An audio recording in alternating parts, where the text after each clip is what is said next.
What is up, watch friends? Welcome to another episode of Talking Timepieces with Tony. I'm Tony, and today I wanted to let you know. I'm wearing my Rolex Datejust Wimbledon dial 36 fluted bezel Jubilee bracelet. Love this watch. It's my favorite Datejust. I'm going to talk about why the Datejust is my all-time favorite Rolex, but let's just roll the intro and we'll talk about also my 6-month review of the OP Green. All right. Talking timepieces with Tony.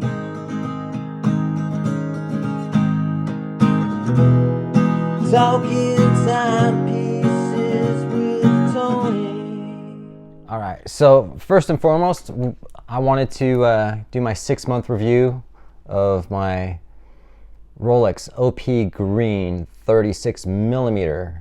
I bought this mid-October. I bought it, I think, just before I went to Nashville. That was mid-October. And I didn't take it with me to Nashville. I took my Zenith Pilot and I took my GMT Master 2. But this was a watch that absolutely gets a ton of wrist time, because it's so comfortable and it's so legible and it's so beautiful. This is, I think, Rolex at its best when it comes to like the stainless steel models in the oyster cases.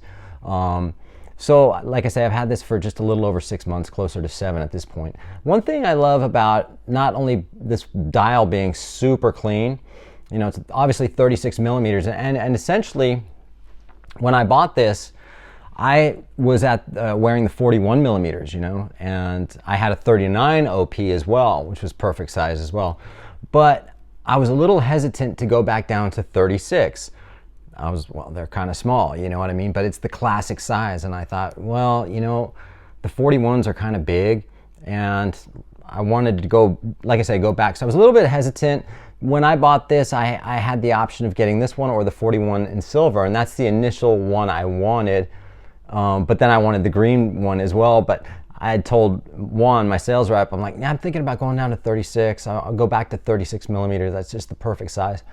And so when I got this, they presented the 41 and the 36, and I chose obviously the 36.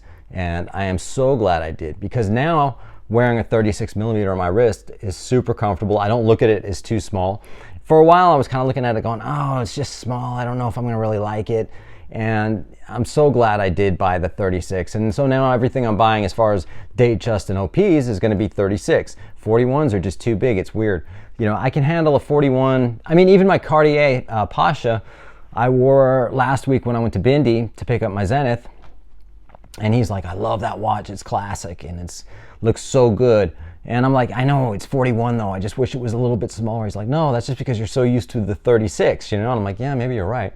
I even tried on a Nomos Club Campus turquoise in a 36, and I was like, well, I think I want the 38, but the 36 looks pretty good. Whereas at first, when I first bought a Nomos, I thought the 38 was too small. So anyway, having said that, one of the cool things about the 36 compared to the 41 is the indices are beveled. They're like diamond cut. They're like baguette diamonds, man. And so they sparkle more than the 41 that are just basically kind of like I say slabs, but they're just straight indices. They're not beveled at all. So this thing really sparkles, especially in the light. One of the things I love about it is that I love the Jubilee bracelet. I really do. Obviously, I've got several Rolex with Jubilees, but the bracelet on this is just, I don't know, it's so comfortable. Another thing why I like wearing it is because I'm not worried about scratching it. When you look at the center link, or the center link on the buckle, it's polished, super easy to scratch. Like on my GMT, it's scratched because I wear it, and then that's what happens.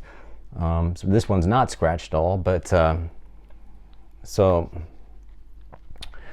I don't know, it's super comfortable. 100 meters water resistance, 70-hour power reserve, and it's a great everyday Rolex.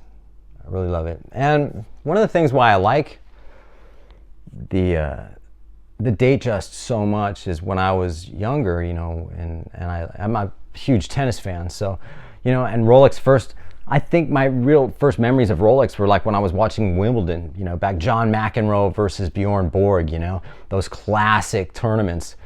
And you see that Rolex clock, you know, with the fluted bezel, and that's the epitome of what Rolex was in those days, you know. And it seemed like this was the watch that was, you knew you made it if you could get it, you know. And so I've always just had this thing with the Datejust, man, and I don't care. I prefer a Datejust to a Daytona, you know what I mean? And I know people are gonna go, whoa, what do you mean?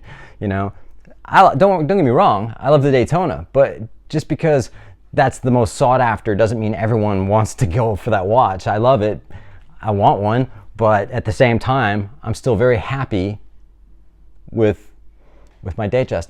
The Wimbledon dial's just more particularly my favorite because of, I know it was nicknamed the Wimbledon dial, but it's everything that screams tennis, class, and Rolex in the Datejust, you know. So going back to the OP with the Oyster bracelet is super comfortable. The Jubilee is too, but the OP or the Oyster bracelet just, I don't know, it just feels just a little bit more like, I don't notice it as much on my wrist, but the thing is with the Jubilee, maybe I pay more attention to it because I don't want to scratch it, you know? Whereas this, I don't care, it's brushed, you know? I mean, it's a brushed buckle. So having said that, there's not too much to say, too much else to say about it, apart from we all know the indices, the crown, and the hands are 18 karat white gold, and the reason why they do that is so it doesn't tarnish. You know, you could rhodium plate them. A lot of brands do that, so there's no tarnishing. But actually, just the fact that they even put 18 karat gold on a, you know, Oyster Perpetual is really cool. So I love this watch. I'm glad I bought it. I love the color. And another thing is that when I talk about tennis, you know, this is another one that reminds me of just pure classic Wimbledon tennis, even though it's not named Wimbledon. Let's come up with a nickname. Let's call it the Shamrock Shake. You know, but it just, these two specifically really remind me of tennis, you know. Anyway, I wanted to do a short video. I'm trying to get 2, maybe 3 videos a week, but it's sometimes, you know, time doesn't allow that. But anyway, next week I'll be meeting the CEO. Next week I'll be meeting the president of Zenith, and I'm super stoked about that. And Jessica from Zenith, also, she's a sales rep for Zenith. I look forward to meeting them. Love my Zenith, but I also love my Rolex. So anyway, you guys have a good day.